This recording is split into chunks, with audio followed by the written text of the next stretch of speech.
I remember exactly where I was when that text came through, sitting in my office, late on a Friday evening, staring at the faint glow of my computer screen. I was finishing up a project, half drained but excited because that weekend was supposed to be special. My fiancée, Claire, and I had been together for 3 years, engaged for 6 months, and I'd planned a surprise weekend getaway to the countryside, just the two of us before we started planning the wedding. Then my phone buzzed. It was from her. Just one message at first. "I'm 8 weeks pregnant." I blinked at it, my heart thudding. My first reaction wasn't anger, it was shock mixed with confusion. Pregnant? We'd been careful. Very careful. Still, my hands trembled slightly as I stared at the screen. Then, a second message popped up. "You'll pay child support." And just like that, everything inside me froze.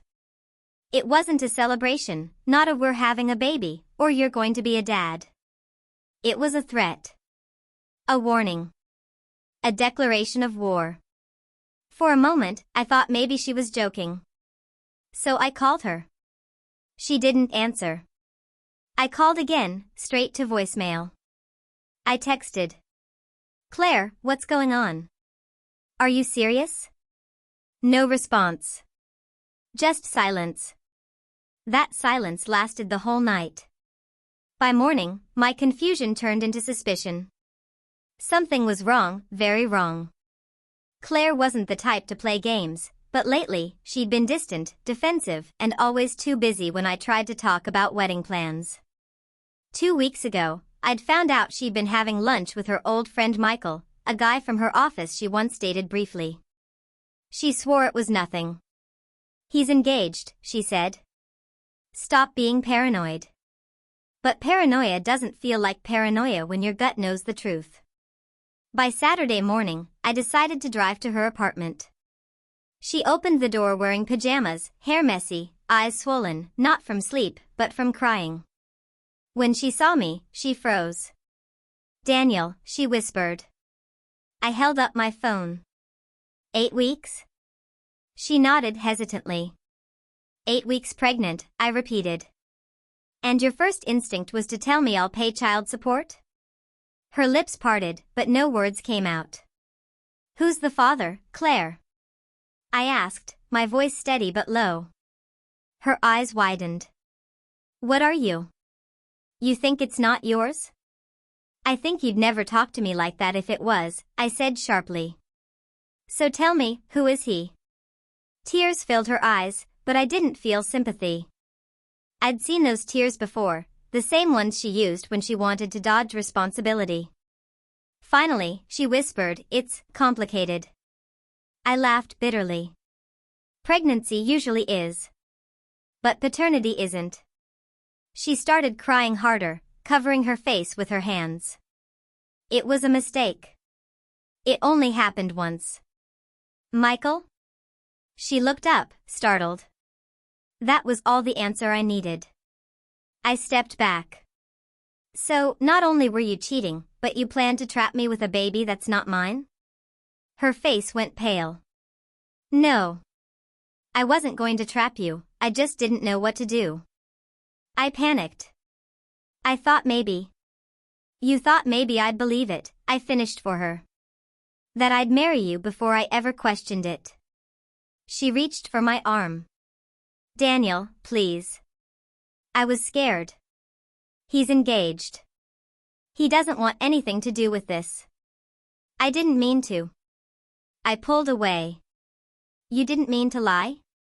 Or you didn't mean to get caught?" She crumbled then, sobbing uncontrollably. I just stood there, silent.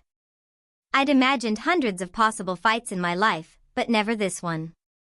The woman I'd loved, the one I'd planned to spend forever with, had chosen deceit over decency. After a long moment, I said quietly, "You'll get your wish, Claire. I'll pay child support, to the right father." Her head shot up. "What are you talking about?" "You'll need a DNA test. And don't worry, when it proves it's not mine, I'll forward the results to your HR department.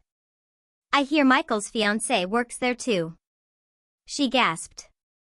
You wouldn't. I met her gaze, unflinching. You played with my life. My heart. My future. You deserve the truth to find you the same way it found me, painfully. She fell to her knees, sobbing. Please, Daniel. Don't ruin me. I stared down at her, numb. You did that yourself. I left without another word. Over the next week, the truth spread faster than I expected. Michael's fiancée found out, apparently. Claire's text to me wasn't the only one she'd sent. She'd tried to guilt Michael into leaving his fiancée by saying she was pregnant, too. The problem? Her timeline didn't add up in either direction. When the company HR got involved, both of them were suspended pending an investigation for inappropriate conduct in the workplace. By the end of the month, Michael was fired, and Claire's reputation was in tatters. A few days later, she sent me a final message. I'm sorry, Daniel. It wasn't yours. I just didn't know what else to do. I stared at it for a long time, then typed my last reply. You knew exactly what you were doing. You just didn't think I'd find out. And I blocked her. Months later, I ran into one of her old friends at a cafe. She told me Claire had moved out of the city, that the baby had been given up for adoption. Apparently, Michael's fiancée had left him too. Everyone lost something in that mess. Everyone except me. Because instead of a family built on lies, I got my freedom and a lesson I'll never forget.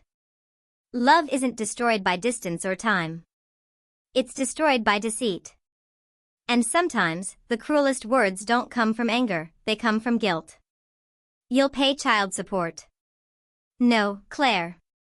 You paid the real price.